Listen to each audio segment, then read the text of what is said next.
Hemos titulado esta charla Enfermedades raras y métodos de innovación en la asistencia al paciente, porque si es cierto que estamos experimentando un cambio entre la relación médico-paciente, es probablemente más porque los pacientes están evolucionando a una velocidad mayor incluso que los médicos, y si es en enfermedades raras, que son unos pacientes muchísimo más capacitados, involucrados y mucho más movidos, esta relación es absolutamente peculiar y va evolucionando más rápido todavía. Las enfermedades raras o minoritarias, hay diferentes definiciones en Estados Unidos, en Europa. Aquí se admite que es una enfermedad que afecta a menos de 5 personas de cada 10.000 habitantes y que además originan una invalidez crónica y entonces afectan la calidad de vida y también la esperanza de vida de los individuos y también de todo su entorno y de toda su familia. Sin embargo, existen entre 5.000 y 8.000 enfermedades raras diferentes, y esto es un dato recogido de la Organización Mundial de la Salud, lo cual hace que exista un fenómeno que se llama paradoja de la rareza. Esto es, son enfermedades muy infrecuentes, pero hay tantas que en conjunto se estima que afectan al 6-8% de la población. Esto en España, que somos unos 45 millones de habitantes, significa que más de 3 millones de españoles tienen una enfermedad rara. Si contamos que cada persona tiene alrededor en el entorno 3, 4, 5 personas que la quieren y que la cuidan, pues podemos decir que hasta una de cada 3 personas que vive en España está afectada de forma más o menos directa por una enfermedad rara. En Europa hablaríamos de unos 30 millones y en el mundo entero hay incluso más de 350 millones de personas que padecen una enfermedad rara. Aunque son muy diferentes todas, tienen ciertas características comunes. Por un lado son enfermedades crónicas, son difíciles de manejar muchas veces porque no hay los conocimientos en todos los sitios para manejarlas y por eso están habitualmente apartadas, olvidadas por parte de la ciencia médica, pero también por las políticas sociales. Se estima que alrededor de un 80% están determinadas de forma genética y que, por lo tanto, la gran mayoría de enfermedades raras debutan en la edad pediátrica. Esto quiere decir que los pediatras debemos tener una especial sensibilidad para diagnosticar estas enfermedades y para cuanto antes ponerles tratamiento en aquellas, sobre todo, que puedan ser tratables. Existe además una problemática en cuanto a la percepción que tienen los propios pacientes. De un estudio de 2.500 pacientes con enfermedades crónicas, 8% tenían enfermedades catalogadas como raras y estos percibían que tenían mayor pérdida de oportunidades sociales y económicas, pero que también notaban que había una desventaja en cuanto a la asistencia a los servicios sanitarios. La complejidad no solo viene desde la percepción de los pacientes, sino también hay una complejidad diagnóstica por el desconocimiento que se tiene de estas enfermedades. Son tantas y tan poco frecuentes que habitualmente ocupan en el currículum de los médicos un espacio muy pequeño y eso hace que se retrase muchas veces el diagnóstico, que pululen de un médico a otro y de un hospital a otro. Pero también en cuanto al tratamiento, el tratamiento y el manejo, porque a veces requieren unidades de referencia donde haya un suficiente training, donde tengan un grupo concentrado de esa misma patología para tener cierta experiencia y también porque la investigación en este grupo de enfermedades es escasa, porque realmente las empresas farmacéuticas no ganan mucho dinero con enfermedades que tienen muy poca prevalencia. Por todo esto hay que buscar incentivos desde las políticas sanitarias probablemente para que estas empresas vayan haciendo más. Lo que sí que estamos viendo es un proceso progresivo de sensibilización de la sociedad, de las políticas sociales y gracias probablemente a la labor de las organizaciones de pacientes que, como decíamos antes, son tremendamente potentes en el caso de las enfermedades raras. Desde 2004 se establece como una prioridad en los programas de salud de la Unión Europea. Se establece una Rare Disease Task Force donde los pacientes tienen un protagonismo muy importante y en 2013, que es el punto final de este primer programa, cada Estado debe haber establecido y adoptado una estrategia nacional para las enfermedades raras. En España esto se consolida sobre todo en 2007 con la creación de los programas CIBER, que son unos programas en consorcio de investigación de diferentes grupos con diferente localización geográfica, pero que entre sí se coordinan para que la investigación tenga más fruto que cada grupo por separado.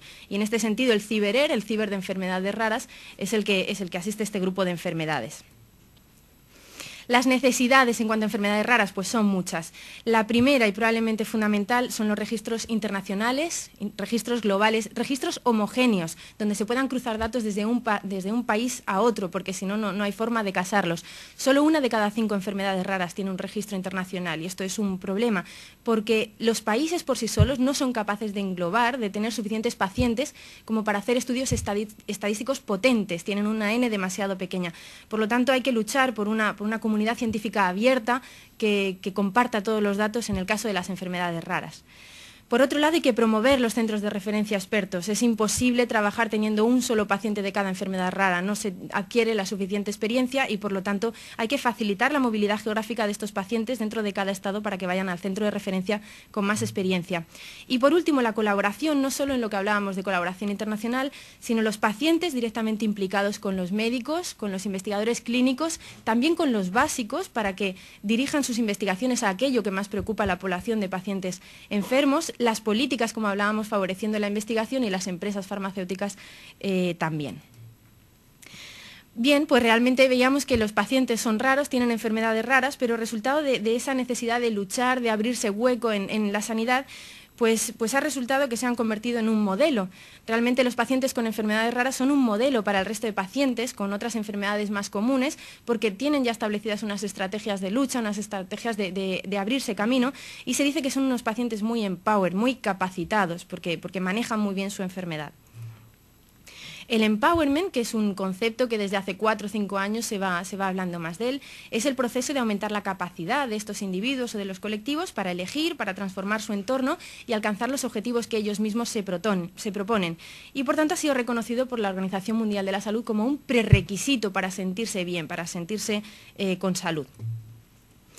Además, tenemos un concepto que es el paciente activado, que va creciendo cada vez más en importancia en psicología de salud, que es aquel paciente que no solamente es un receptor pasivo de la información que le damos los médicos o de todo lo que tiene que hacer, sino que es un paciente implicado, empowered, con conocimientos, con habilidades y sobre todo que invierte en su autocuidado, lo cual le da una sensación de control de la enfermedad y probablemente mejora su sensación de salud percibida. A lo mejor no la de salud real, que es la que es, pero sí de salud percibida, y esto influye directamente en cómo está de saludable después.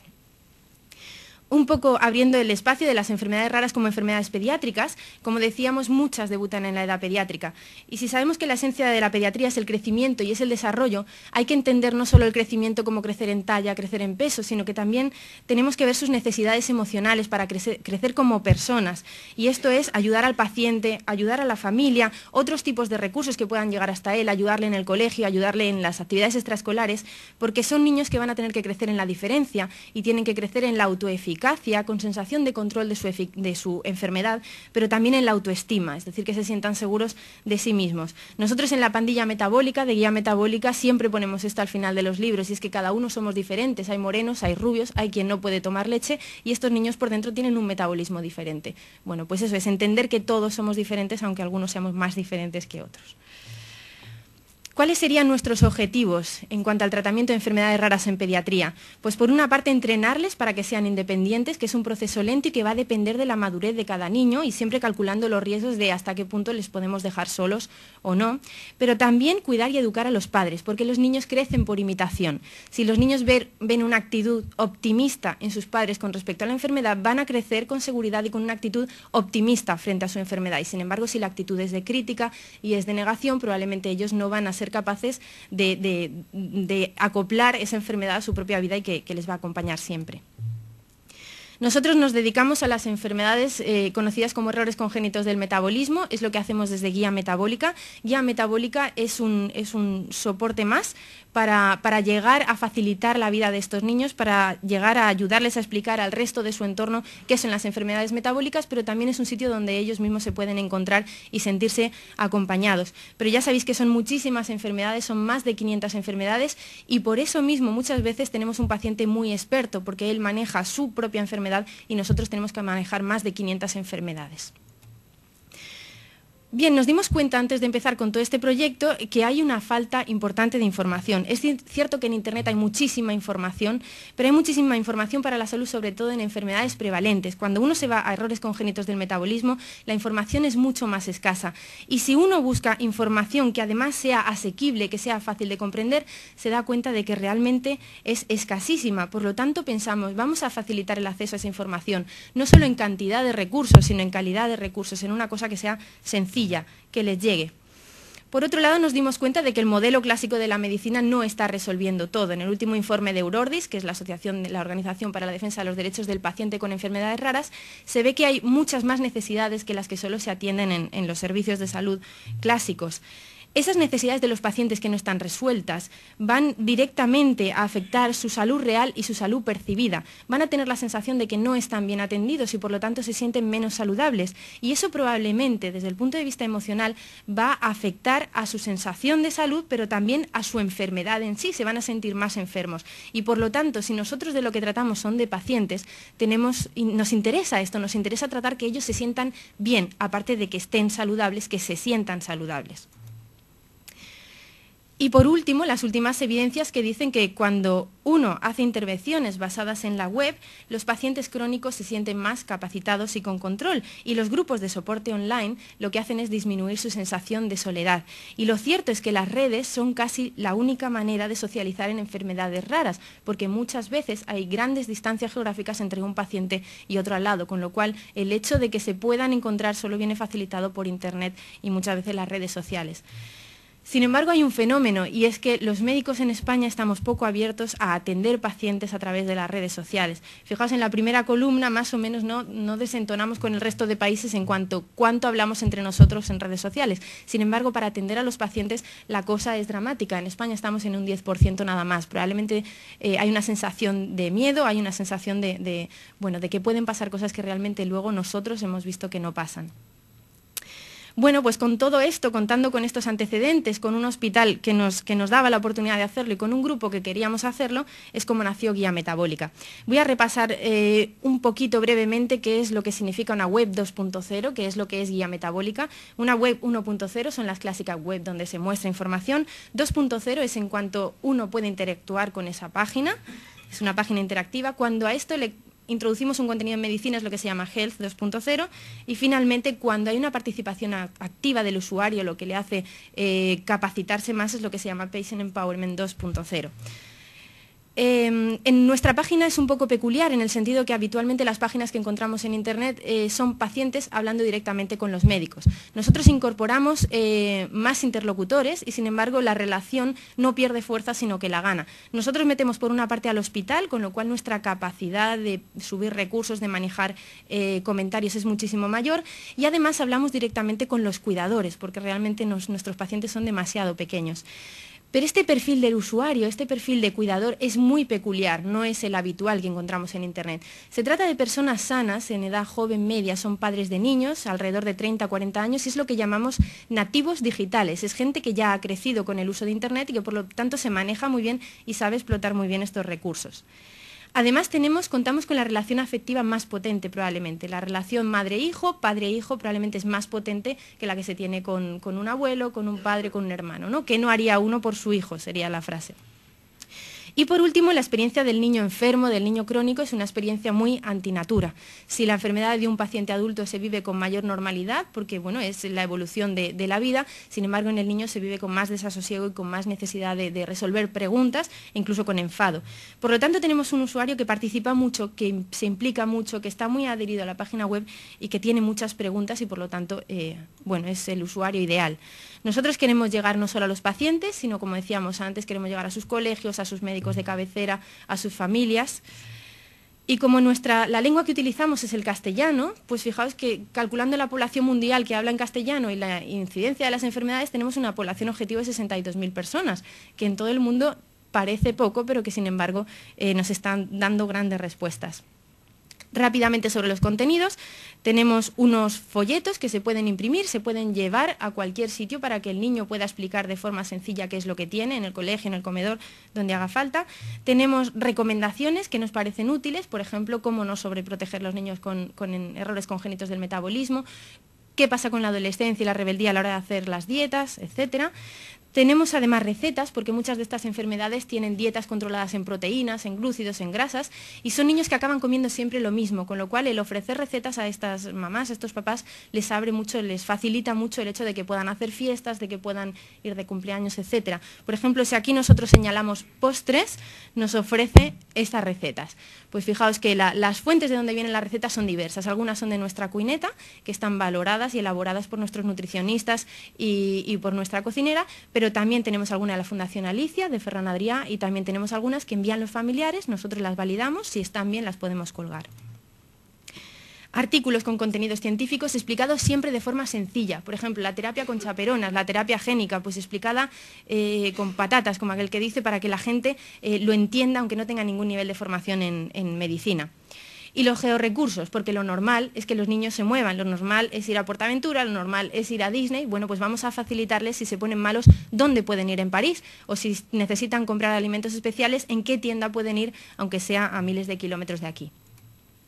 Tenemos cuentos también donde los protagonistas son pacientes con errores congénitos del metabolismo y además van creciendo con los niños. En esta saga de cuentos que tenemos de la pandilla metabólica hay niños que son pequeñitos, que se van de colonias, después ya empiezan a copiar en los exámenes en secundaria y finalmente ya hay hasta lío amorosos cuando son adolescentes, ¿vale? O sea que vamos haciendo un poco el proceso de la vida. Lo siguiente será el embarazo en una PKU, por ejemplo. Tenemos también un cuento con un niño discapacitado que va en silla de ruedas, que es La pequeña Odisea, que habla de las mucopolisacaridosis, y tenemos también otro cuento que hemos logrado traducir hasta 8 o 9 idiomas diferentes y que habla un poco de cuál es el mecanismo de las enfermedades con déficit de glicosilación de proteínas. O sea que todo va para asumir mejor la enfermedad y para entenderla mejor. Pero también tenemos juegos. Tenemos unos juegos linkados de una página de fenilcetonuria. Por ejemplo, el último es este de Safe de PKU Planet, donde hay que hacer una receta baja en proteínas y el capitán proteína, que es el malvado del cuento, pues es el que viene a meterte proteínas y tú las tienes que eliminar, de forma que el niño aprende qué alimentos tienen proteínas y qué alimentos no tienen, ¿no? El que manda el capitán proteína son las malas.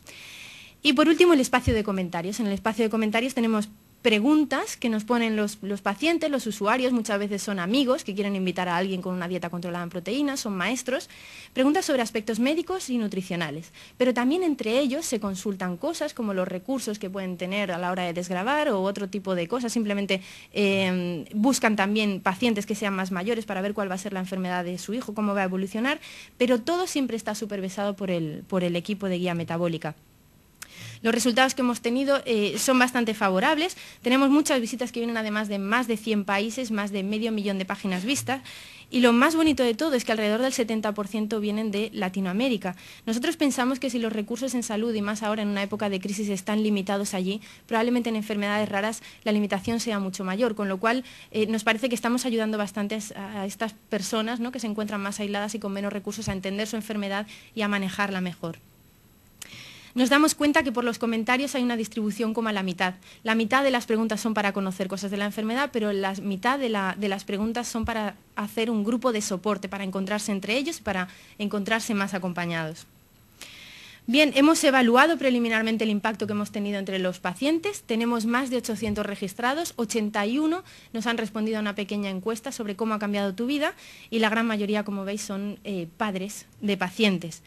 A partir de nuestros contenidos, pues el 95.5% han descubierto nueva información. Nosotros realmente no pensamos que tengamos nueva información, lo que nos da la sensación es que la ofrecemos asequible y por lo tanto es una información que llega mejor, pero realmente es una información que existe en otra presentación, en otro formato. Hemos introducido algún hábito diferente, 1 de cada 2 pacientes. En enfermedades con un tratamiento tan rígido también nos parece un logro haber llegado a 1 de cada 2 pacientes cambiar un hábito diario de su vida.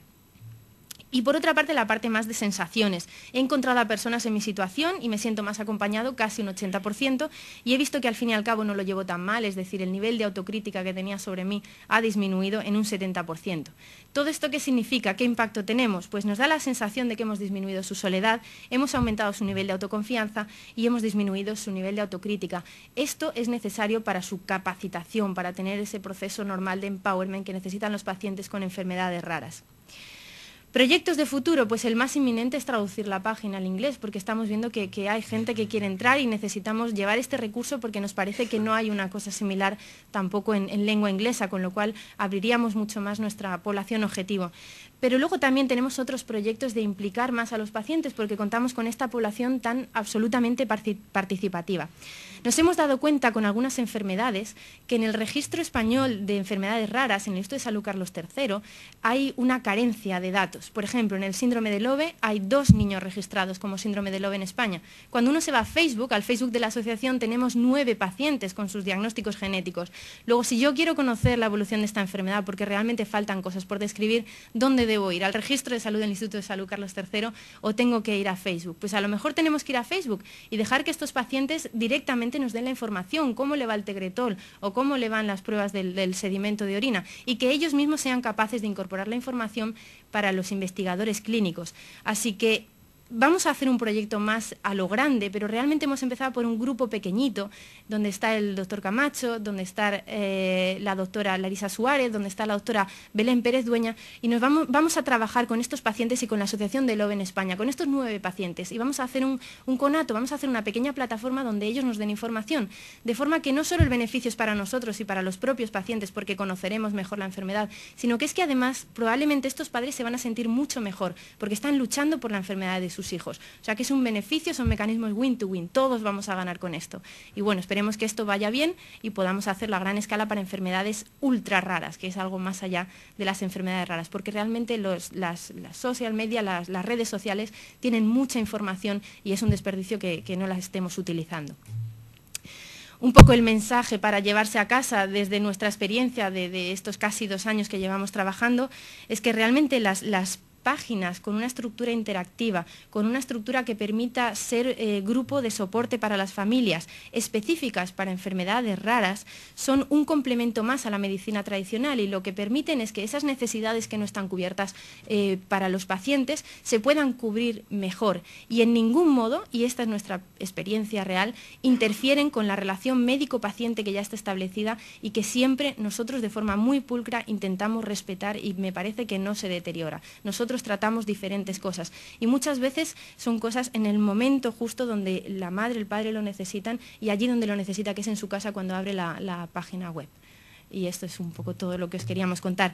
Deciros que podéis entrar cuando queráis, podéis colaborar en lo que queráis. Si alguien tiene una idea de algún recurso que puede facilitar la vida a estos niños, que nos podéis ayudar. Tenemos ya colaboración de muchos servicios de pediatría, también de enfermería, también de psicología. Y realmente de lo que se trata es de hacer una aproximación holística al paciente en toda su vida, no solamente cuando viene al hospital, y ayudar a gente que vive en Balmes, pero que vive también en Paraguay. ¿Vale? Gracias.